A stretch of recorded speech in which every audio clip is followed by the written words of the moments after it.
दोस्तों, इसी ट्रैक पे लेकर आ गया हूँ आप लोगों के लिए कमाल धमाल मचाने वाला छठ पूजा का सॉन्ग। और ये छठ पूजा का सॉन्ग आप लोगों के लिए बिल्कुल फुल और फ्री। अगर किसी भाई सिंगर को पर्सनली सॉन्ग लिखवाना है तो मेरा मोबाइल नंबर डिस्क्रिप्शन में दिया गया है, स्क्रीन पे नंबर दिख रहा है, वहाँ से लेकर आप मुझसे कांटेक्ट करके कम से कम खर्च में यहाँ से सॉन्ग आप ले सकते हैं। तो चलिए मैं इसका डमी दे रहा हूँ। आप लोगों को बता दूं कि जो पवन सिंह का सॉन्ग था लाल घघरा, वो तो डुएट सॉन्ग था, लेकिन मैं इस सॉन्ग को सिंगल लिखा हूँ। इस सॉन्ग को लेडीज भी गा सकती हैं, इस सॉन्ग को जेंट्स भी गा सकते हैं। तो चलिए मैं इसका डमी दे रहा हूँ। तो देखिए मुखड़ा है। चढ़ गईल कार्तिक पिया करी तैयारी, इहेनु पर बियाह सबका से भारी। सुनता नहीं? चढ़ गईल कार्तिक पिया करी तैयारी, इहेनु पर बियाह सबका से भारी।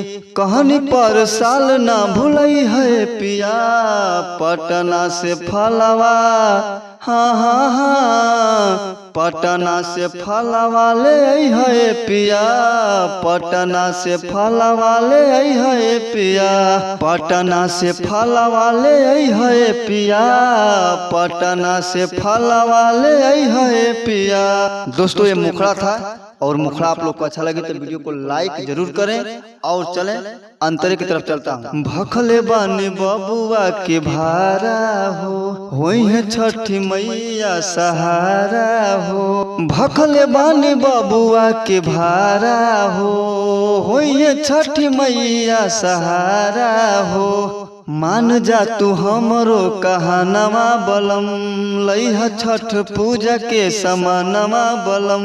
उखिया देवर से मंगई है पिया, पटना से फलवा, हाँ हाँ हाँ, पटना से फलवा ले है पिया, पटना से फलवा ले है पिया, पटना से फलवा ले है पिया, पटना से फलवा ले है पिया।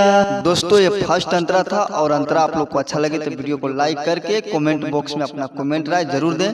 तो चलें सेकंड अंतरा की तरफ चलता हूँ। तो देखिए सेकंड अंतरा है। घटिया पे बाजी बजानवा हो, होई धूमधाम से पूजनवा हो।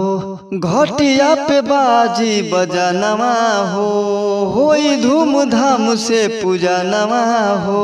हर देह परवाना अरगिया हो, जाग जाई पिंटू के भागियानु हो। देखिए यहाँ पे जो पिंटू लिखा हूँ और ऊपर वाला लाइन में परवाना लिखा हूँ, तो परवाना या पिंटू काटकर आप अपना नाम डाल सकते हैं, लेकिन हमारा डिस्क्रिप्शन में राइटर के जगह पे नाम होना चाहिए। चलिए।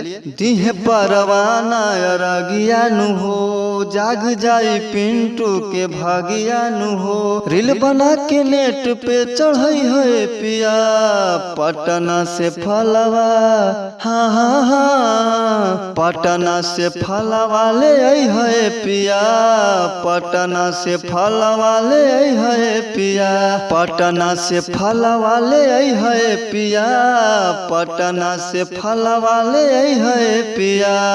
दोस्तों हमारा वीडियो अगर आप लोग को अच्छा लगे तो वीडियो को लाइक शेयर, और हमारे चैनल को सब्सक्राइब नहीं किए हैं तो प्लीज सब्सक्राइब कर लें। नेक्स्ट वीडियो के लिए तैयार रहे। कमेंट बॉक्स में अपना कमेंट राय जरूर दें। तब तक के लिए धन्यवाद।